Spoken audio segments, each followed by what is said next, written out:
Friends, welcome on Europedia. And as you know, I'm making videos on particular research domain in top global institute universities where our students have recently got positive replies from the professors, and in the past students have joined. So my today's video is related to additive manufacturing, 3D printing also it is called. And let me tell you, 3D printing or additive manufacturing is interdisciplinary research area. Not only mechanical and civil engineers go in this, but so many other branches like metallurgical engineers, material science domain, production engineers, even science graduates and agriculture, textile people, they also are going, and I have seen that pharma students have also got opportunities in 3D printing, working with the professors on different projects. So 3D printing is a truly interdisciplinary area. Now if you have done your masters and आपने 3D printing additive manufacturing में काम किया है, then you can think of pursuing your PhD in this particular field in top global institutes.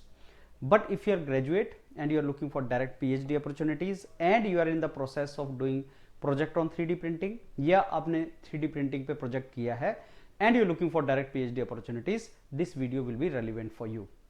मैं इस video में आपको दिखाऊंगा यूनिवर्सिटीज़, हाई क्यूएस रैंक से लेके लो क्यूएस रैंक्स तक की यूनिवर्सिटीज़, कौन से रिसर्च एरिया में वहाँ पे काम चल रहा है, कौन प्रोफेसर काम कर रहा है वहाँ पे, और डेडलाइंस जो हैं वो यूएस यूनिवर्सिटीज़ की डेडलाइंस हैं. I don't think that is relevant for you to be I will discuss it because this a generic video कि अगर मैं 3D प्रिंटिंग में काम कर रहा हूँ तो कौन सी यूनिवर्सिटी में कौन सा प्रोफेसर के पास प्रोजेक्ट्स बहुत अच्छे हैं और मेरे को किस यूनिवर्सिटी में मैं अपॉर्चुनिटी है. As I told you, 3D printing is a generic domain, interdisciplinary domain.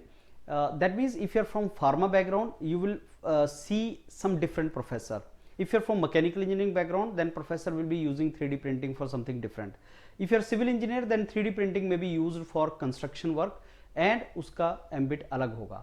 तो इसका जो एप्लीकेशन है 3D प्रिंटिंग का, एडिटिव मैन्युफैक्चरिंग का, वो अलग अलग फील्ड के अंदर एप्लीकेशन है और वो एप्लीकेशन के बेस पे आपको ज्वाइन करना है. A student from the background of textile should not join mechanical engineering professor who is working in 3D printing because शायद उसके लिए वो relevant ना हो. So it is very important for you to see the background of the professor, what research area that professor is in and what are his research papers, and then next stage will come if you find his interest, his research group working in the field of your research interest, then you can always drop a warm mail to him, not cold mail but warm mail. Warm mail drop करने के लिए आपको professor का research area पता होना चाहिए and you should have reason to tell that I want to work with you in your research group. तो वो आपके पास पता होना चाहिए.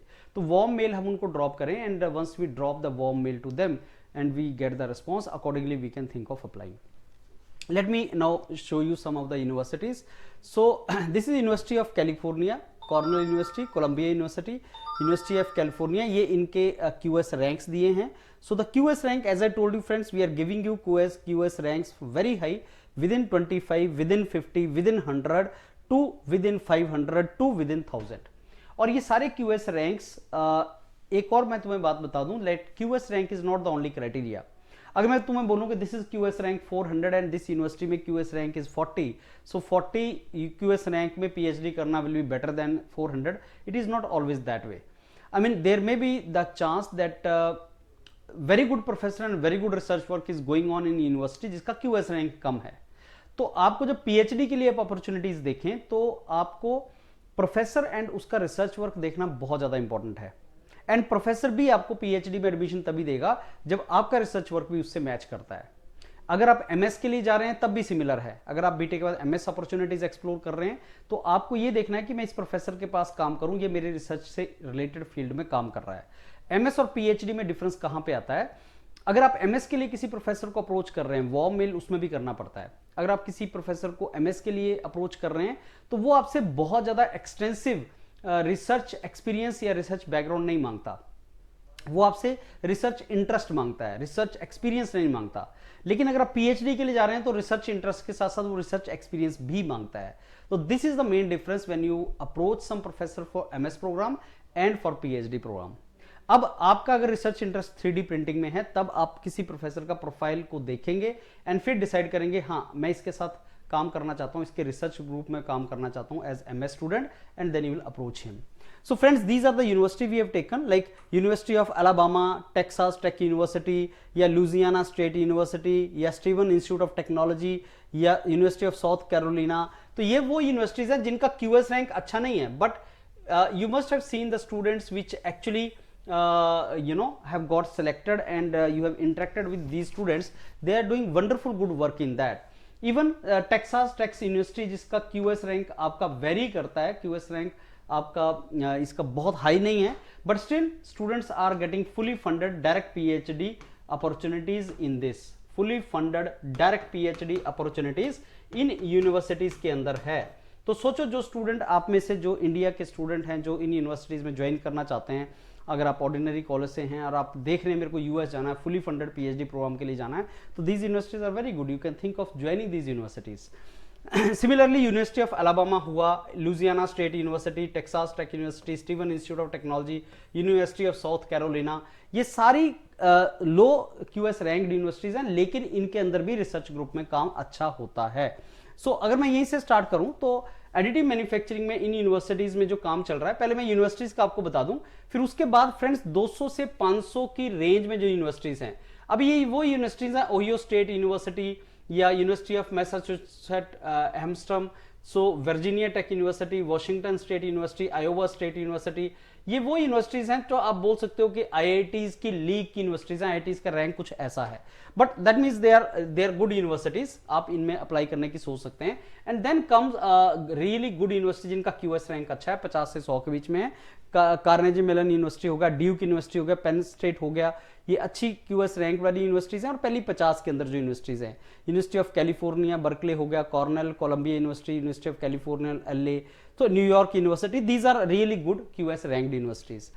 अब these are the professors who are working in these universities in the field of additive manufacturing, that you can see these are the professors who are working, and most important is research area, किस में आपको काम करना है. तो meta material, piezo electric materials, additive manufacturing, ये वाली field काफी इंटरेस्टिंग फील्ड है जिनमें students are doing this activity nowadays. Okay, so yeah so additive manufacturing का तो ये सारा का सारा मैं आपको बता ही रहा हूं. अगर आप में से किसी ने piezoelectric, metamaterials, material science, material domain में काम किया है, that also is there. Similarly, there are structural materials. So the professor who is working in additive manufacturing, solid mechanics, structural material, that means that professor is in the field of in the field of your civil engineering. तो वो आपका civil engineering की field में आपको अच्छी opportunities दे सकते हैं. I think now it will be visible. Yeah these are the research area which I want to show you. So additive manufacturing, robotics, artificial intelligence, data science. अब बहुत से ऐसे आप में से इंडिविजुअल हैं जो ये बोलते हैं दैट उनको पर्टिकुलर फील्ड में इंटरेस्ट है, पर्टिकुलर डोमेन में इंटरेस्ट है, और वो डोमेन आप लोग अच्छा जानते हैं. जैसे अगर आप बोलते हैं मेरे को additive manufacturing, robotics, artificial intelligence, मैंने आर्टिफिशियल इंटेलिजेंस का यूज एडिटिव मैन्युफैक्चरिंग के अंदर किया है, या AI का यूज करना चाहता हूं, एडिटिव मैन्युफैक्चरिंग का भी यूज करना चाहता हूं, और आपका मास्टर्स का प्रोजेक्ट वैसा है, तो also this is good opportunity for you. Similarly अगर आप lithium ion batteries, nano structured metal, additive manufacturing उस फील्ड में काम कर रहे हैं, then also that is there for you. Additive manufacturing, bio materials, इस फील्ड में आप काम करना चाहते हैं, that is also there for you. And again green steel, additive manufacturing, that is the things, solid mechanics. So ये आपके पास these are the domains for you, right. Regenerative medicine, biomaterials, so this all the domains. तो आप देख लो कि आप किस field में, ये कन्वर्जिंग फील्ड है, that means that professor is working in this field. Now let me give you an example. Additive manufacturing, welding, metallurgy, heat transfer, fluid flow, machine learning. आपको दिखेगा तो बड़े वेरिड से इंटरेस्ट हैं. सो कहां पे कन्वर्जेंस कहां पे है, तो इस प्रोफेसर के रिसर्च ग्रुप में तो बड़े वेरिड से एरियाज हैं in which he is working. तो domain you can see, okay, these are the domains he is working in, this professor is working in particular areas. अगर आपको उसी में इंटरेस्ट है, you can also go for those particular domains. Laser processing, micro nano manufacturing, laser material processing, all these things. And yeah additive manufacturing, robotics, artificial intelligence, machine learning. तो ये वाला जो आजकल डोमेन है ना, ये बहुत ज्यादा बेसिकली एक काफी फ्रिक्वेंटली यूज्ड डोमेन है. Additive manufacturing, additive manufacturing and robotics and artificial intelligence and machine learning. इसमें बहुत ज्यादा work professors in foreign universities are doing. making use of AI and ML in additive manufacturing. So additive manufacturing, robotics, artificial intelligence, machine learning, इस combination पे बहुत ज्यादा काम हो रहा है in foreign universities, right. So biomaterials, that is another thing. So if you are from bio domain, you know biotechnology वाले students biomaterial पे काम करते हैं, एडिटिव मैन्युफैक्चरिंग पे काम करते हैं.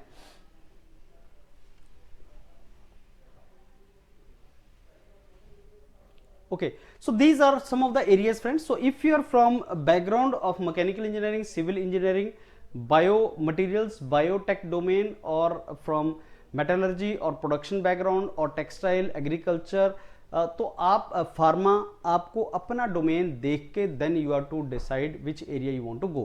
प्रोफेसर का प्रोफाइल जरूर देख लें, वो किस पे प्रोजेक्ट कर रहा है. अगर आपके साथ प्रोजेक्ट मैच करता है then I think you can drop a warm mail to the professor, and don't forget to discuss the mentors of Europedia in framing such mail to the professor. The moment you frame such mail, then the impact will come for that.